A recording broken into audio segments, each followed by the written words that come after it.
dal leen ak jàmm ci AGT News chaîne bi leen di jox xibaar yi wér te wóor abonné leen ngir dara bañ leen a raw.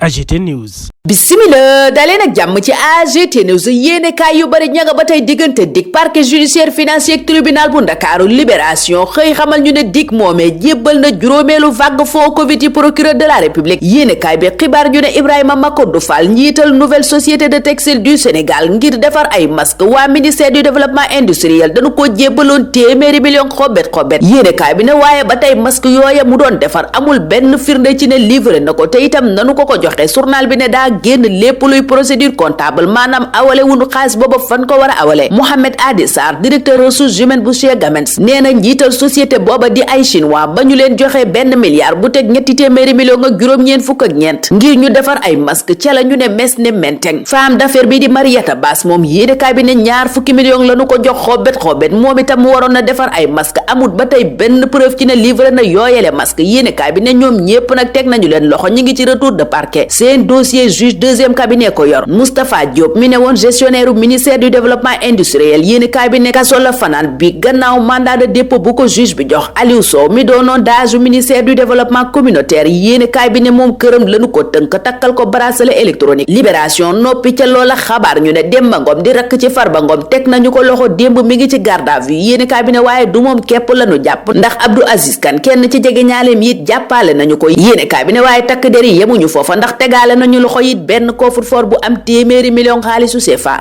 l'observateur ne yoon it fas yéene wuta yem ci Demba mooma ndax yeneen ñaari rakku Farba Ngom ñi ngi leen di yootu muy Ismaïla ak Birane Ngom yéene kaay bi ne parquet judiciaire financier ku maywul léegi tey mu teg leen loxo PJF mooma it yéene kaay bi ne ñu pes na waa groupe Excaf ndax Sidi Diagne yéene kaay bi ne inculpé nañu ko ngir blanchiment de capitaux bu toll ci juróom-ñeenti milliards xaalisu CFA Ismaïla Madior Fall mi ñu baree bari na woon ngir jaar-jaaram mu yëkkatiku woon lool it jamonoy Macky Sall ndax ndombal tànk yi mu fi takkoon l'observateur ne ca kaw la jóge daanu ci suuf journal bi dellusiwaat ci jaar-jaaram googa ak tey ni mu lëndëmeek njorti yoon yëkkati teg ci kawam muy tuumay corruption di guerre waxtu woowa Les Échos di ñu xibaar ne mbiram Doro Gueye mi ngi ci loxol justice bu France journal bi ne gannaaw bi juge troisième cabinet sàkkoo ñu yóot ko Sénégal justice bu France moo war a dogal yéene cabinet mooma lépp mbir nag woowoon nanu ko ca kanamu àttekat ba ñaar fukki fan ak juróom benn weeru mars bii nu weesu ay avocat yi Doro Gueye lay nañu rontuk parquet général lañuy xaar cour d'appel bu Paris nag yéene cabinet dana àtte loola juróom-ñeenti fan weeru juillet bii ñu dëgmal Pape Alé Niang moom gannaaw bi conseil constitutionnel àttee mbiram loi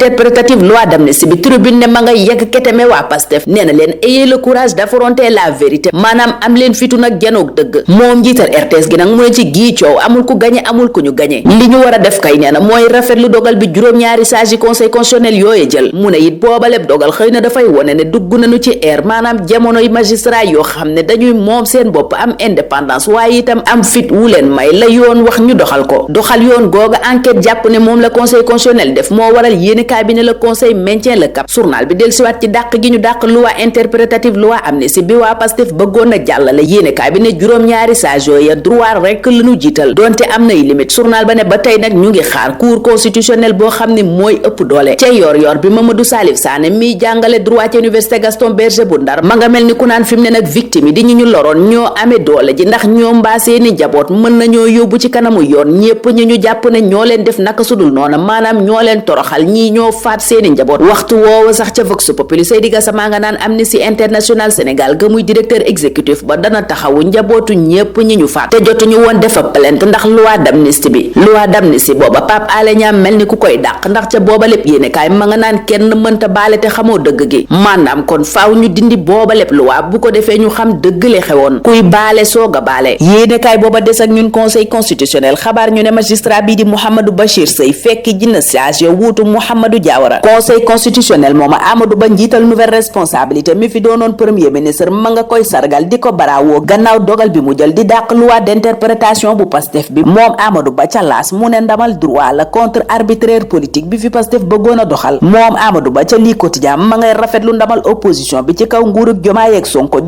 Sonko mooma sax tribune nañu Macky Sall noppi na ngir waxtaan ak ñoom. journal bi ne Alioune Tine ko xamle waaye boobale yéenekaay ngay laaj ndax lii du piège maanaam dëgg sërëx guñ lalal Macky Sall. yéenekaay ba it samp beneen laaj naan bii lépp dialogue ana kana ci am njëriñ. dialogue boobee yéenekaay yépp it daanaka ñu nga xëy yëgal ñu ne président Bassirou Diomaye Faye docteur Cheikh Gueye la tànn ngir mu doon facilitateur bi maanaam ki koy yombal. Vox Populi ne gannaaw ba mu tànnee docteur Cheikh Gueye mu kidis mooma président Bassirou Diomaye Faye xamle na lan moo waral mu tànn ko maanaam justifié na googalek tànneef nee na ko sa taxawaay ci société civile bi ni nga tëddee njaaxaanaay ak ni ma jàppee ne ñépp danañu la wóolu moo tax ma tànn la. journal booba di ñu wax lépp ci terme de référence yi li ñuy yóotu ca booba lépp dialogue ak résultat yenu cay xaar. journal booba it yeggee ñu wooteeg président Bassirou Diomaye Faye jëm ci employeur yi maanaam ñiy liggéey loo waate organisation syndicale yeeg liggéeykat yi. journal bi ne sàkku na ci ñoom ñépp ñu joxante loxo ñëw jàpp ci liggéey bi ngir jafe-jafe xëy mi réew mi amee ñu saafara ko. yéenekaay bi di La Soleil ne mi ngi yëkkati yooyele kàddu ci 4e conférence sur l'emploi et l'employabilité. yéenekaay bi ne président Bassirou Diomaye Faye ñépp la bëgg ñu jàpp ci. xamle na it démb yaakaar gu rëy gi mu am ci pacte de stabilité sociale. Adama Lambuknes ne ko waaye changement de paradigme moom foog mu am ngir li ñuy yóotu ñu jot ko. Mody Guiro secrétaire général bu CNTS ne l'heure est aux urgences. Walf Quotidien ne Diomaye wane na yoon wi mu bëgg a jaar ngir saafara jafe-jafe xëy ci réew mi waaye Adama Lambuknes nee na ko président de la république xamal ne secteur privé gi war a joxe xëy yu baree bari fi mu ne daa traumatisé ne ci guddi yu bët setagut ndax jafe-jafey koom yi nuy jànkonteel. L'Indépendant ne waaye président Bassirou Diomaye Faye wax nay saafaraam dem li mu yaakaar ne mënees na koo def ba saafara mbiram chômage di ñàkkum xëy gi. Direct News ne ci juróomi axe stratégique la ko teg moom président Bassirou Diomaye Faye ngir taxawal marché emploi boo xam ne ñépp cay gis seen bopp ne it pare na ngir xar tànk tubayam ba ku ne ci askan wi mën a am liggéey boo xam ne daa ca suturlu. Direct News ne ngir loola sotti nag mobilisation collective la woote maanaam na ci ñépp jàpp. Ndeye Saly Diop Dieng ak Moustapha Diop ñañ nar a yóbbu ca haute cour de justice ci mbiram covid gi te ñu bari njortu ne jàpp cay topp. Point Actu ca ñoom la xëy naan baadu APR am na revanche am ci ñaari ministre yooya tekki woon seen ndombal tànk ci bennoo dem ak seen cëggal guy. journal bi ne ñooñaa war a janoog tey ak majorité Pastef ba ca assemblée nationale ñu war a yëkkati seen mbalaanu kiiraay yóbbu leen ca kanamu haute cour de justice ndax yorin wu ñàkk sell wu nu njort ca ñoom ñeel koppari covid bi. Guy Marius Sagna waxtu woowa yéenekaay yu bari nañu ma ngay jéebaane Moustapha Guirassy ndax samp na ay laaj jëme ca moom ñeel tapis iranien bu muy laaj ndax daf ko jëndee 1 million xaalisu CFA ci ministère de l'éducation nationale gëmu jiite ndax it daa jënd bureau 2 millions boo xam ne daanaka soxlawu ko ndax Guy Marius Sagna nee na bureau ba mu fa fekk moom Guirassy daanaka bu bees tàq la. laaj na ko itam ndax dafa jënd jumtukaay yu muy ndekkee maanaam ay kaasa kudd ak ñoom seen ci 650 000 francs CFA. Point Actu ne ca loola la Guy Marius Sagna di laaji explication Moustapha Guirassy critique gis ca ne moom Guy Marius Sagna ma ngay lëjal gouvernement Ousmane Sonko beeg laaj yu doy waar yooye mu yëkkati. Abdoulahad Gaye mi nuy woowee Christian Borom bi mu doon yëkkati saaga jamono yële di teg ci kaw njiitu réew mi. Libération ne duñu ko toppee dara ndax waa section de recherche gannaaw ba ñu sàkkoo ci hôpital Fann ñu saytu kooka gis nañu ne daal xel mi neexul maanaam ku wéradi la delu rakkam dëggal ndax xamle na ca yéenekaay booba moom oo Gaye ne magam jooja di Abdoulahad Gaye dafa amee jafe-jafe xel atum 2013 ba tey. waxtu woowa ca source a Ahmed Ndoye chroniqueur ma nga yëgle ne ñetti fan weeru mai bii ñu dëkmal danañu amal manifestation bu rëy ab marche ca Genève ngir jàppale Abdou Nguer mi nu teg loxo bu baak léegi am nay fan muy joxe xabaar ca Abdou Nguer ca booba lépp yéenekaay naan ma ngay nelaw ma ngay lekk te mi ngi ci jàmm ndax wéy di doon commerçant ci mim réew dana jur jàmm laaj la wu waa UNACOIS samp ca Les Échos ñaawloo noona li nu teg loxo importateur u ceeb bi di Moustapha Ndiaye ca booba lépp journal ñoom commerçant yooyu ña ngay xamle ne réew mi lépp taxaw ñu ne loolaa am ca port am ci banque yi am ci secteur commerce bi réew mi foo laal ñu ne day mitti loola nag ñu ne buñ ci bëggee boole di jàpp ay commerçant moom leneen lay doon doomu Sénégal ba l'armée Ukraine teg loxo mu doon xeexal waa Russie moom la réew mi quotidien xëy yeggee ñu journal ba ne mercenaire sénégalais booba ab étudiant la bu demoon ca Russie boobaak léegi am na 2 at maanaam dafa jàngi woon mujjee soobu ca xeex ba waa Ukraine teg ko loxo ñun foofa la ñuy teg sunu loxo tey ñaanal leen kendal ak jàmm dig daje ëllëg inshallah. AGT News.